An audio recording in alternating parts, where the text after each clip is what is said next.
Oui, là nous sommes à côté de l'ancien mur de Berlin, le mur qui divisait l'Allemagne, qui divisait les Allemands et qui divisait le monde.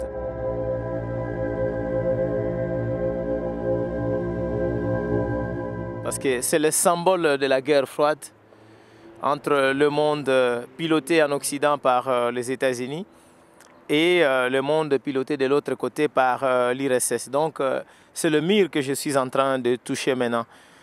C'est vraiment ce symbole de la division des peuples, ce symbole ségrégationniste, je dirais même raciste, incroyable. Oui, pour moi, le mur... D'abord, le mur divise toujours. Le mur divise. Donc si je suis venu ici, c'est du fait qu'aujourd'hui nous sommes en train de vivre ces murs en Afrique.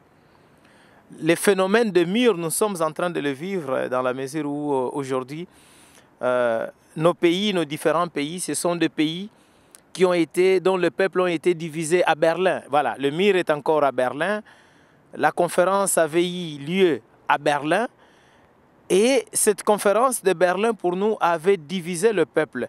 Donc, en créant des pays, par exemple, République démocratique du Congo, Congo-Brazzaville, République démocratique du Congo, Angola. Donc, pour nous, cette frontière-là constitue un mur. Ça séparait le peuple. Ça, c'est la première chose.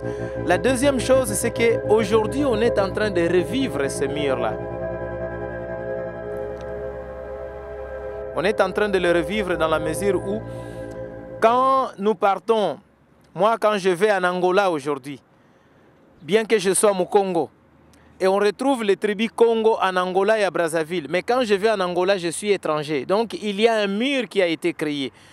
Et même quand les Angolais doivent venir chez moi, il y a ce mur qui existe. Le mur, c'est le mur aussi que nous vivons avec le multinational. Lorsqu'on vient, aujourd'hui on parle de l'accaparement des terres. Quand on prend les terres au Congo, on prend les terres. Une multinationale prend des terres pour faire l'agriculture ou bien pour exploiter le minerai. Mais il met des fils barbelés pour dire que les villageois ne peuvent pas traverser de l'autre côté. Donc c'est un mur qui sépare. Donc même quand il y a exploitation de la forêt, le mur sépare l'exploitation de l'agro-industriel ou bien de la multinationale et la population paysanne.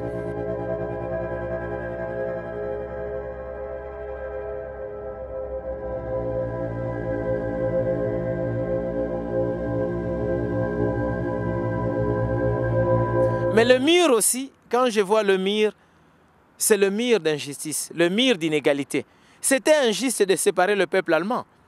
Mais c'est injuste ce que nous vivons aujourd'hui, où vous êtes dans un même pays, il y a des quartiers qui doivent être habités par les riches et les quartiers qui doivent être habités par les pauvres. Donc au milieu, il y a le mur. Les riches, ils ont tout. Ils ont l'électricité, ils ont l'eau, ils ont de bonnes écoles, ils ont des voitures. Et les pauvres vivent dans leur misère, dans leur ghetto. Dans des maisons, il n'y a pas d'électricité, il n'y a pas d'eau. C'est cette séparation. Donc pour moi, le mur, c'est vraiment le symbole de la division. Mais aussi le mur aujourd'hui. Le mur, il faut qu'on en parle quand même. C'est drôle de voir ce monde injuste où vous avez des murs qui sont en train d'être construits. Pendant qu'on a détruit le mur de Berlin, mais d'autres murs sont en train d'être construits.